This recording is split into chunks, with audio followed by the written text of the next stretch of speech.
প্ৰথমতে আপোনালোকক মই বজালী সাংবাদিকসকলক মই ধন্যবাদ জনাইছোঁ যাতে আপোনালোকে এইখিনি পৰ্যবেক্ষণ কৰিলে।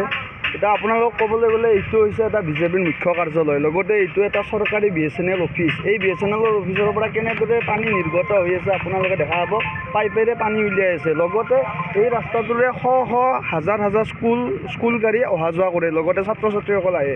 যোৱা কেইদিনমান আগতে মুকুৰীয়াৰ এজন বৃদ্ধ মানুহ ইয়াত এখন ট্ৰাকৰ আগত মানে এই তাতে এটা খাল হৈ গৈছে, সেই খালটোত মানে লুটি বাগৰ খাই পৰি গৈছে।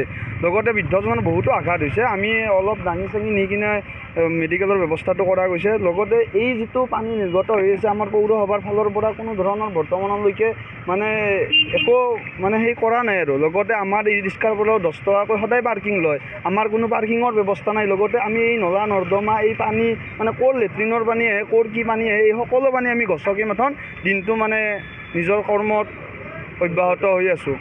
যে এনেকৈ আমাৰ বহুত অসুবিধা হৈছে, এই অসুবিধাখিনি মানে পূৰণ কৰিবলৈ কোনো ধৰণৰ একো আগবাঢ়ি অহা নাই। মানে আচলতে যি পৌৰসভা আছে এই পৌৰসভাৰ এলেকাত পৰে, আচলতে পৌৰসভাক জনোৱা হৈছিল নেকি? পৌৰসভাক জনোৱা হৈছে মানে জানেই এইটো পৌৰসভাৰ মানুহে আমাৰ পৰা লৈয়ে থাকে 10 টকাকৈ। পাৰ্কিঙৰ কোনো সুব্যৱস্থা নাই, পানীখিনিৰ কোনো ব্যৱস্থা নাই। আমাৰ গাড়ীত যদি মানুহ এজন উঠিবলৈ আহে এই পানীৰ কাৰণে আমাৰ গাড়ীত উঠিব নাহে, কয় যে এই পানীত কেনেকৈ যাম, অলপ পিছুৱাই আনা। পিছুৱাই আমি নিব নোৱাৰোঁ, যান জঁটৰ বহুত অসুবিধা হয়। আচলতে এই ৰোডটোৰে কিন্তু ভূটান সংযোগী পথ আৰু যি ব্যৱসায় আছে ব্যৱসায় ভিত্তিটো আচলতে হয়, বহু মানে ক্ষতি হৈছে, বহু ক্ষতি হৈছে।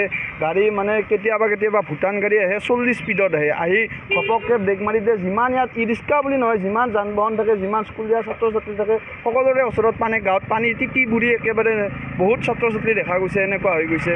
গতিকে এইটো বস্তু আৰু এনেকুৱা। পৌৰসভা কি আপোনাক জনাব? আচলতে পৌৰসভা বিভিন্ন ক্ষেত্ৰত কিন্তু পইচা পাতি তোলাৰ ক্ষেত্ৰত কিন্তু আপোনালোকক হাৰাশাস্তি দিয়ে। পৌৰসভাক আমি জনাম যে এইখিনি ব্যৱস্থা কমচে কম যদি ভাল কৰি দিয়ে আমাৰ লগতে ৰাইজৰ বহুত সুবিধা হ'ব।